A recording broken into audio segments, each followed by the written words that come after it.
네, 경주마 시간입니다. 국방비 지출을 확대하기 위해 재정 준칙을 일시적으로 완화한 유럽연합. 이 EU의 행보는 곧 한국 방산기업들에게 기회가 될 수 있을까요?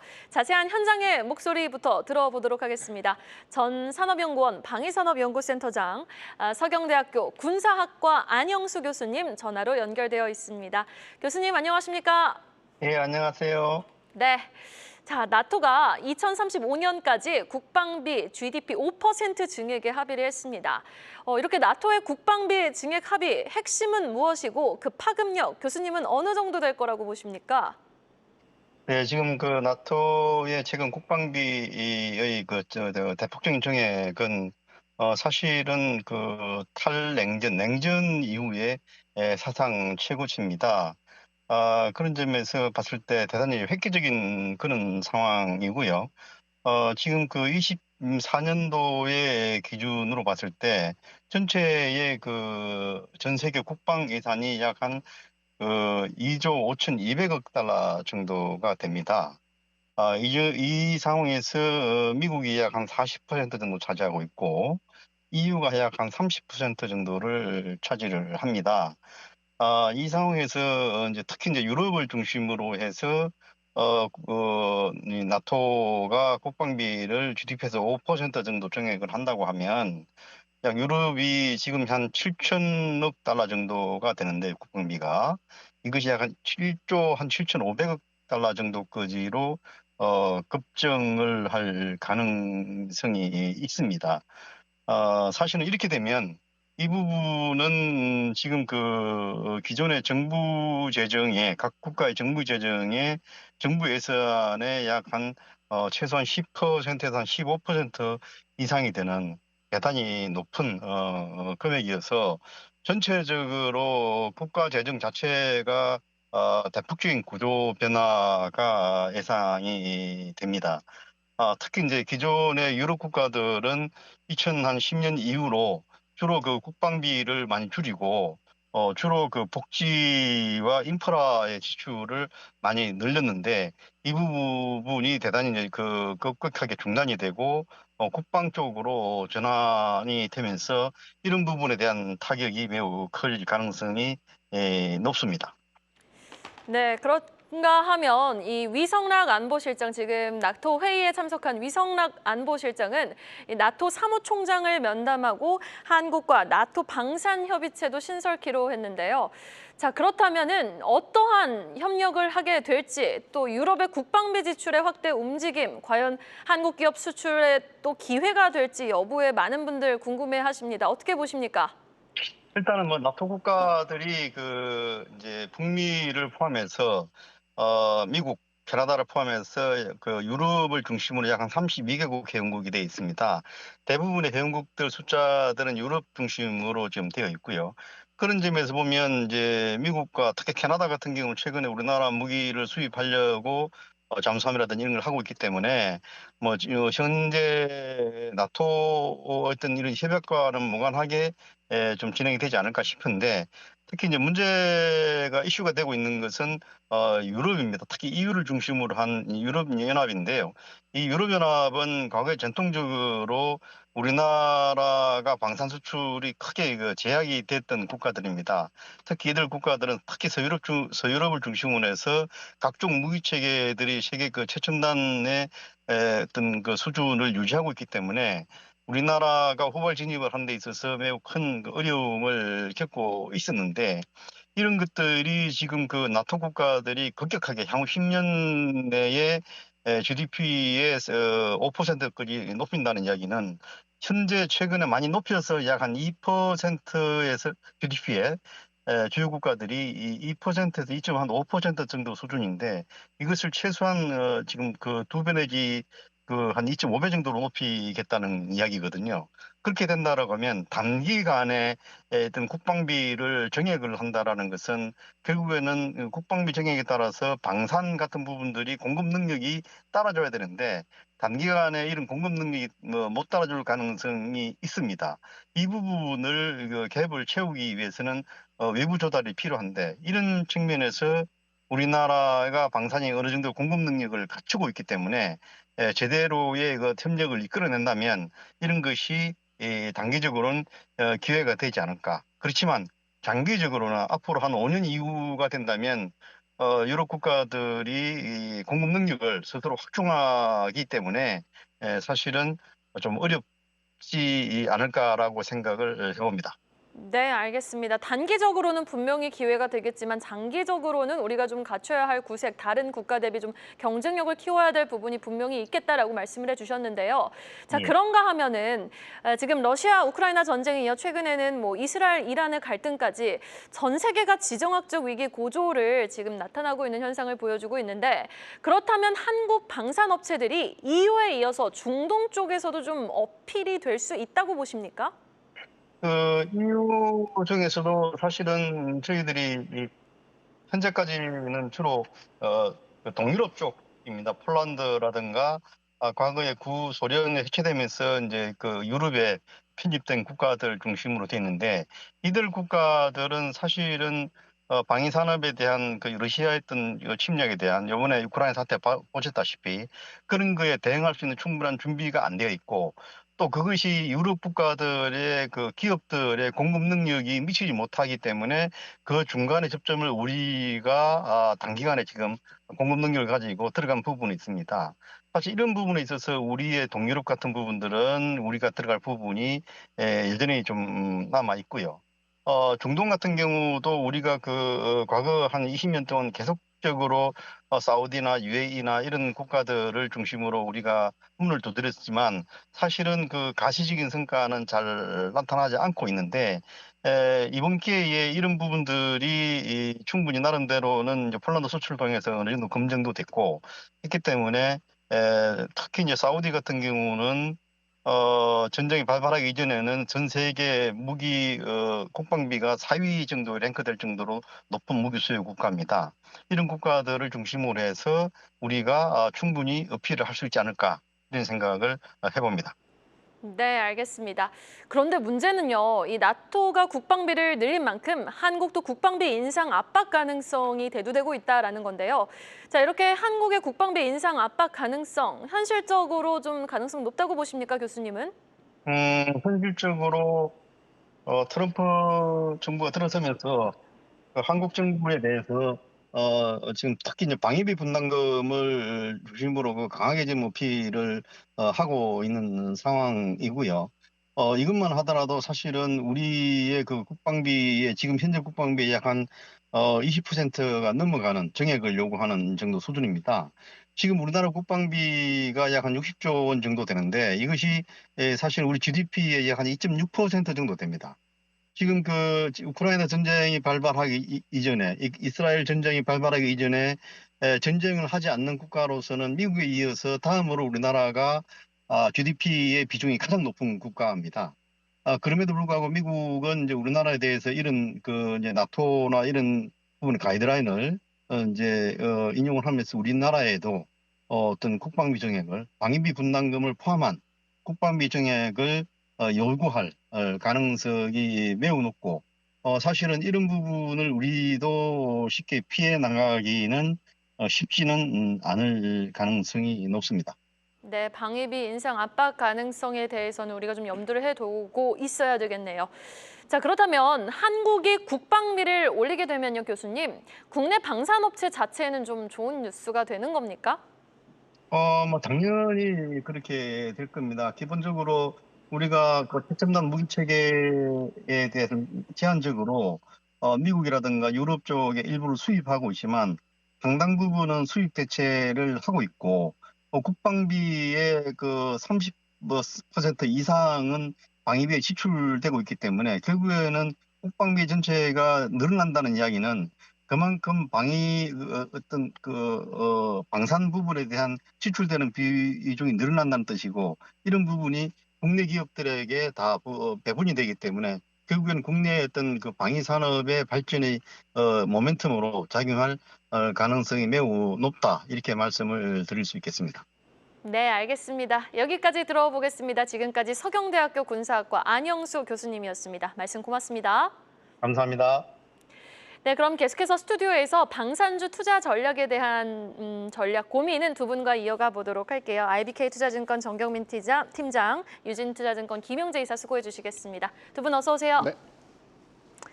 자, 김용재 이사님, 최근 방산주가 한 3일 정도 조정을 받다가 오늘장에서는 반등에 나서줬거든요.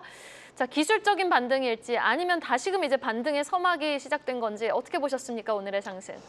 뭐 사실 주요 방산주가 기술적으로만 접근해 보면 아직까지 추세가 하락으로 전환한 종목이 한 종목도 없습니다. 그만큼 꾸준한 상승을 유지하면서 쉬지 않고 달려왔다라고 볼 수가 있는데, 근데 이제 주간 일평선간의 그런 걸로 본다면 상당히 지금 아직도 높은 고공행진하고 있었기 때문에 괴리율이 많이 높습니다. 그래서 최근에 조금 하락한 거지만 그래도 뭐 그거를 좀 길게 주간선으로 보게 되면은 아직도 이격 축소 과정이 필요하지 않을까라고 저는 개인적으로 보고 있습니다. 그래서 그 여기에 또 수급적으로 본다면 최근 한 달간 기준으로 보게 되면 어느 종목을 막론하든지 한 주체들, 그러니까 기관 또는 외국인의 한 주체는 순매도를 하고 있다라고 보시면 될 것 같은데, 이것이 저는 개인적으로 이제 추가적으로 그러면 사줄 곳이 과연 있을까 하는 좀 의문도 좀 드는 상황이기 때문에 이런 건 좀 보셔야 됩니다. 근데 사실 뭐 업황도 너무 좋고 또 향후 전망도 더 너무 좋기 때문에 그 대신에 이런 것도 좀 반영해서 주가가 좀 많이 선반영되었다는 점은 항상 참고를 해야 될 것 같습니다. 그리고 사실 작년 하반기라든지 올해 연초 뭐 한 3월까지로 보면 방산주가 그래도 가장 믿을 만한 그런 투자 대상처였다라고 볼 수 있는데, 최근에는 어떤 뭐 정부가 새롭게 탄생하면서 어떤 개혁이라든지 AI 관련해서 또 상당히 좀 좋은 그런 투자처들이 매력적인 업종들이 나타나고 있다는 것 자체가 결국 방산에서의 이익 실현 이후에 다른 업종으로 좀 갈아타고 있는 그런 매수 주체들이 분명히 있었다라고 볼 수밖에 없습니다. 그래서 그리고 이제 상반기 가장 강했던 업종이 방산이었는데요. 근데 이제 상반기, 근데 2분기 이후에 이제 3분기부터는 가장 강했던 업종은 과거 보면은 이제 시장 대비 언더퍼폼한 경우가 있었다라는 리포트가 있었습니다. 그래서 현재 상승세가 뭐 다시 시작하는 것 같지는 아직은 좀 조심스럽다라고 말씀드리겠습니다. 네, 지금 제대로 좀 추세적인 반등선을 타고 있다라고 말하기에는 조금 더 우리가 지켜봐야 될 포인트가 있다라고 말씀을 해주셨는데, 사실 지금 이렇게 뉴스가 업데이트된 것만 나열해 보면 EU, 유럽연합이 미국과 국방비 지금 5% 상승 합의를 했고, 한국은 나토와 방산협의체를 신설하기로 했다라는 뉴스, 이렇게 굵직한 두 뉴스는 분명 한국 방산 기업들한테는 좋은 뉴스 아닙니까? 네, 이게 뭐 방사는 뭐 기본적으로 뭐 이렇게 어떤 집단이 사는 게 아니잖아요. 그냥 국가 대 국가의 이제 비즈니스다 보니까 거기 이제 방위 예산이 지금 뭐 특히나 이제 EU 쪽에 뭐 2% 초반 정도에 있는 GDP 대비 이제 방위 지출을 5%까지 늘린다면 그만큼 이제 시장은 커지는 것이고요. 그런 잠재 시장이 있다라고 한다면 뭐 잠재적으로 있었던 멀티플을 끌어올릴 수 있는 이제 그런 요인들이 좀 되지 않을까라는 생각이 듭니다. 그래서 이제 유럽 쪽에 있는 방산 업체들이 좀 밤사이에 또 강세를 좀 보였었고, 아직도 대한민국 업체들이 이제 유럽에 비해서는 굉장히 저평가를 받고 있다라고 보는 이유도 아마 거기에 있지 않을까 이렇게 좀 봐지고 있어요.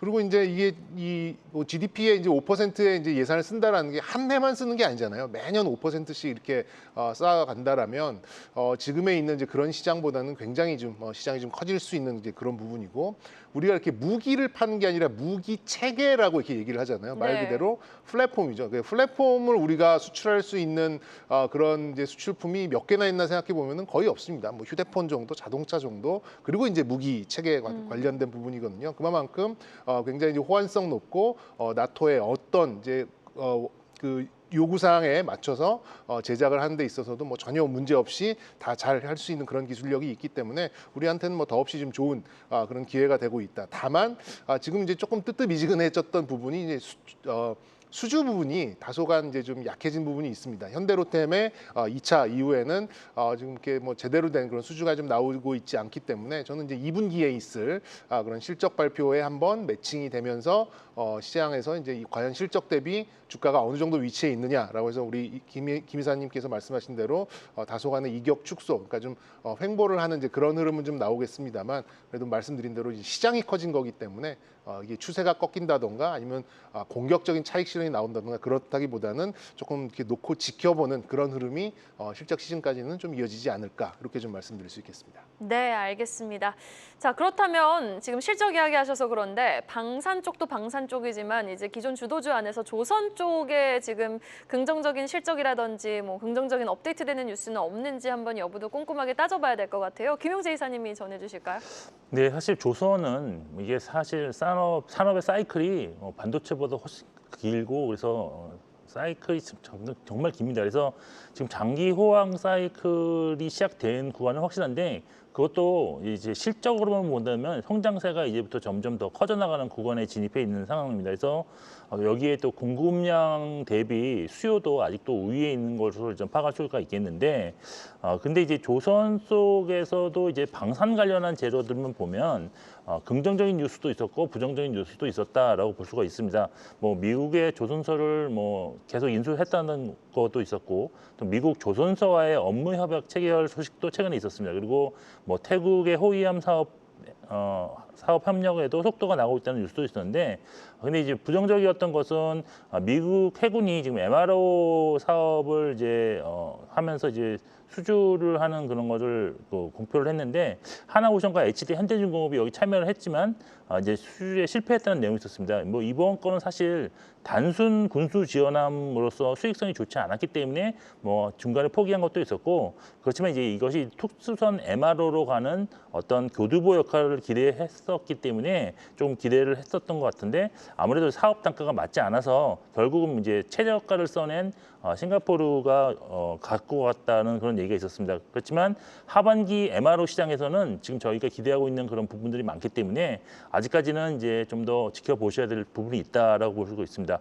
그리고 이제 뭐 방산도 방산이지만 조선주도 실적 시즌에는 항상 이제 각광을 받을 수 있는 그런 모멘텀이 항상 발생하게 될 것인데, 이때 다시 조선주의 매력이 좀 생길 것으로 보고 있고, 그리고 이제 11월에 MSCI의 어떤 편입 가능성이 높은 종목들 같은 경우는 그때도 다시 수급이 또 개선될 수 있는 가능성이 있어서 추가적인 상승도 기대할 수 있는 상황입니다. 다만 지금은 이제 많이 올라온 상황이라고 이제 볼 수가 있기 때문에 방산처럼 조금 좀 쉬어가는 모습도 나타날 수 있다는 점도 고려하시면서 좀 이게 템포를 좀 맞추실 필요가 있을 것 같습니다. 2분기 조선 기업들의 실적 발표는 언제가 좀 예상되고 있나요? 실적 발표는 뭐 대부분 어차피 분기 보고서를 하기 직전이니까 분기 보고서, 반기 보고서는 이제 그 다음 달 15일까지는 내야 됩니다. 그래서 그 전에 나올 것인데, 보통 저는 이제 한 7월부터 한 7월 10일 요 사이쯤에 가장 많은 기업들이 실적을 발표하지 않을까라고 예상을 하고 있는 상황입니다. 네, 알겠습니다. 그런가 하면요, 오늘 또 장중에 한국항공우주가 아주 강한 슈팅을 또 마감들어서 보여줬습니다. 방사청과 이 KF-21 한 20대를 좀 공급한다라는 소식이 좀 들려오면서 이에 따른 기대감에 주가가 또 아웃퍼폼을 한 건데요. 이런 항공 쪽의 이슈에 따른 한국항공우주의 주가 긍정적으로 지켜보세요. 예, 그렇게 될 부분은 뭐 아직도 많이 남아 있다라고 보고요. 뭐 사실 이제 이 밀리터리에 관심 많은 저로서는 이 카이 한국항공우주 뭐 밀리터리 덕후니까요. 정말요? 네. 한국항공우주에 대해서 얘기하라 그러면은 그냥 대본 없이 1시간도 제가 얘기할 수 있을 정도인데, 이 짧은 시간에 좀 요약을 하자면 일단 이제 예상이 된 부분입니다. 그래서 이제 그 동안에 있었던 FA50에 대한 이제 수출건들, 그리고 이제 우리가 예정됐었던 이제 블록 1이죠. KF21의 블록 1 20대 플러스 20대 요거 계약만 하더라도 저는 한 10조 정도에 어울리는 시가총액이 될 것 같다라고 생각을 했어요. 근데 지금 이제 9조 2천억, 3천억이니까 지금 있는 이제 수출 예비양, 그러니까 수주 잔고, 그리고 이제 오늘 계약한 것들 이렇게 좀 합쳐 보면은 한국항공우주는 이제 제자리를 찾아왔고, 여기서 이제 뻗어 나가려면 추가 수주가 어쨌든 4.5세대인 KF21이나 아니면 이제 FA50에 대한 추가 수주가 좀 나와야 되지 않을까라는 생각을 하는데, 지금 제가 좀 직접 비교한 게 이제 프랑스의 라팔이라는 전투기를 만드는 다소라는 기업이 있습니다. 그 기업이 원화로 환산하면 한 15조 정도 되거든요. 프랑스 기업 상장. 네, 맞습니다. 예. 네. 뭐 이번에 이제 인도에서 이제 좀 큰 낭패를 좀 보기는 했습니다만, 네, 그것 때문에 네. 좀 반사이익을 보지 않을까 이렇게 좀 생각을 좀 하고 있고요. 말씀드렸듯이 프랑스의 라팔, 뭐 터키가 새로 만든 칸, 미국의 이제 F-16 이런 것들은 뭐 물론 이제 그 터키의 칸이야 이제 신제품이긴 합니다만, 거의 이제 30년, 40년 전에 이제 설계가 됐었던 거죠. 그렇게 본다면 자동차로 비교해 봤을 때 신차와 페이스리프트는 확실히 차이가 있다. 저 이렇게 좀 생각을 좀 하고 있고 충분한 그런 경쟁력이 있다라고 말씀드릴 수 있겠고요. 정말 적절한 비유시네요. 가장 킥이 될 수 있는 부분이 그동안은 이제 우리가 자체적인 공대공, 공대지 무기가 없었어요. 거기다 이제 미국산 아니면 뭐 독일산, 영국산 이런 것들을 좀 썼는데 지금 LIG 넥스원과 지금 시험을 하고 있는데 아마 제가 들리는 소문에 의하면 9월 말 10월이면은 아마 실전 배치까지는 아니어도 최종 그런 좀 시험 합격이 될 것 같거든요. 만약에 이제 국산 이런 무기가 우리 체계 통합이 되어서 수출해 나간다면 그간 뭐 미국이나 또 이런 독일의 눈치를 보지 않고 이런 제3 국가들한테 직접적으로 수출할 수 있는 이제 그런 길이 열리기 때문에 저는 이번 실적 시즌이 끝나고 3분기부터는 한국항공우주 카이와 LIG 넥스원 같은 이번 공대지 무기를 탑재한 무기 체계에 대한 그런 시각이 뭐 지금 많이 올라와 있습니다만 여기서 한 번 더 뻗어나갈 수 있는 그런 좀 양분이 되지 않을까 이렇게 좀 기대를 하고 있습니다. 네, 오늘은 방산주 안에서 유일하게 또 쉬어갔던 게 LIG 넥스원인데 네. LIG 넥스원도 한번 추가 상승 여력 기대해 보면서 뉴스가 어떻게 팔로업 되는지 여부 여러분 꼼꼼하게 살펴보셔야겠습니다. 자, 그리고 이렇게 나토의 국방비 인상 성사로 한국의 국방비 인상 청구서 가능성도 커진 것이 사실입니다. 그렇게 된다면 방산주는 되려 웃을 수 있는 뉴스가 될 수도 있을 것 같거든요. 어떻게 보세요, 김영재 이사님? 네, 아까 서두에서 교수님이 얘기하신 것처럼 이런 만약 그게 현실화된다 그러면 분명 우리 국내 방산 산업에도 좋고 뭐 기업에도 좋은 흐름을 보이는 그런 아주 호재성 재료인 건 맞다라고 보고 있는데 국방비가 증액된다면 결국 국산 무기 체계 강화가 예상되는데 그렇다면 결국 매출도 매출이지만 이는 국산 무기 수출을 좀 다변화할 수 있다는 그런 것에도 상당히 도움을 주는 그런 사안일 것이다라고 볼 수 있습니다.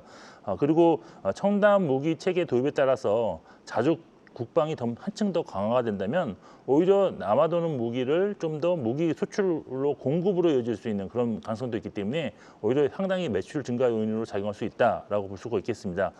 그리고 뭐 방산 같은 경우는 수요가 이제 지속적으로 증가할 수밖에 없는 거기 때문에 실적 역시도 장기적으로 이제 우상향이 확실하게 나올 수 있다라고 볼 수밖에 없는데 결국 이런 점이 이제 주가에 반영을 되겠죠. 근데 이미 좀 예상함과와 비슷하게 좀 이렇게 선반영될 수도 있고, 근데 지금 보니까 유럽이 2035년까지 국방비를 이제 5% 수준으로 증액을 하는 거라 점진적인 증액이라고 지금 볼 수가 있습니다. 그래서 제가 볼 때는 우리나라도 그런 형식으로 만일 국방비 인상을 어떤 협약을 한다 그러면 주가에 아주 큰 영향을 주지는 않을 수도 있다라는 점도 좀 고려하실 필요가 있을 것 같습니다.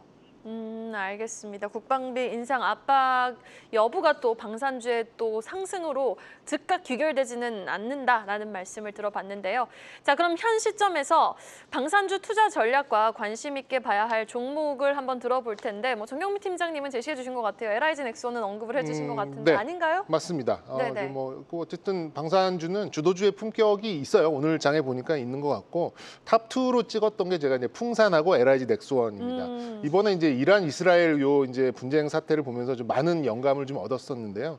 이번에 이제 우크라이나로 가야 될 그런 포탄 2만 발이 이스라엘로 가버렸거든요. 그러면서 이제 나토 국가들이 우리가 평시에도 이런 좀 전시탄을 좀 비축을 해야겠구나라고 이제 그렇게 약간 현실 자각을 좀 느꼈었고, 그 와중에 이제 우리나라에서 포탄을 주로 제작을 하고 있는 풍산의 주가가 단기간에 2배가 뛰었었죠. 네. 아무래도 이제 이런 속도에 아마 이제 사람들의 이제 사고가 어느 정도 좀 자극이 되지 않나 이렇게 좀 생각을 하고 있습니다. 그래서 자체적인 방어 시스템과 비축탄에 대한 이제 이런 수요가 좀 자극을 하면서 P와 Q를 이제 동시에 자극하는 그런 좀 양상이 좀 되는 것 같고요.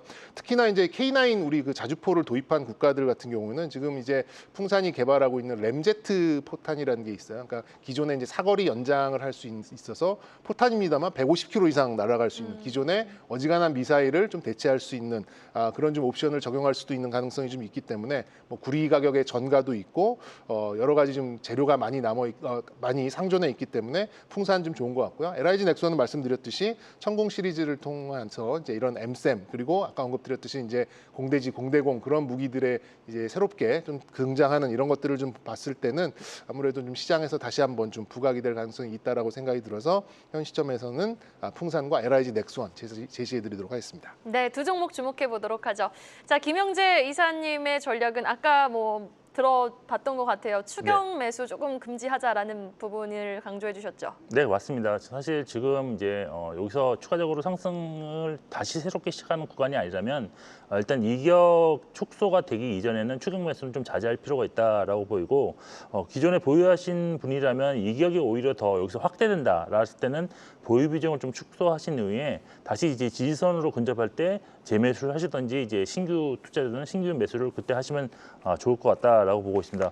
그리고 뭐 저는 지난 2주 전에 이제 정주말 시간에서 방산주의 이제 모멘텀 있는 종목으로 현대로템 말씀드렸는데 근데 현대로템도 그렇고 이제 풍산 같은 경우도 사실 모멘텀이 있습니다. 그래서 지금 현대로템이 수주하게 되면 결국 포탄도 이제 수주할 수밖에 없는 상황이고 그 밸류에이션 자체가 지금 다른 방산주들은 지금 20배가 PER로 넘는 상황이지만 지금 15배 정도밖에 안 되는 상황이기 때문에 어떤 저평가 매력이 있다. 그리고 수급적으로도 제가 아까 서두에 방산주가 거의 대부분 한 곳은 팔고 있다라고 했는데 그나마 풍산은 아직까지 견조하게 외국인이 매수세를 유지하고 있고 여기에 기관도 뭐 크게 매도하는 그런 모습은 아닙니다. 그래서 좀 가져가는 모습을 보이기 때문에 수급적으로도 풍산이 가장 방산주 내에서는 양호한 수급을 갖고 있다는 점이 지금으로서는 좀 지켜보실 포인트가 아닌가라고 보고 있습니다.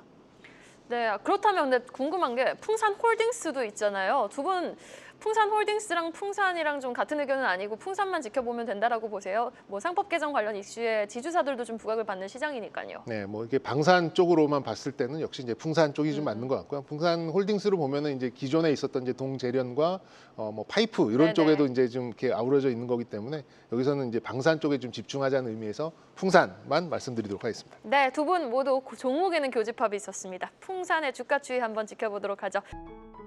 계속해서 다양한 경제 이슈를 알고 싶다면 구독과 좋아요, 알림 설정 부탁드립니다. AI 캐스터 권미정이었습니다.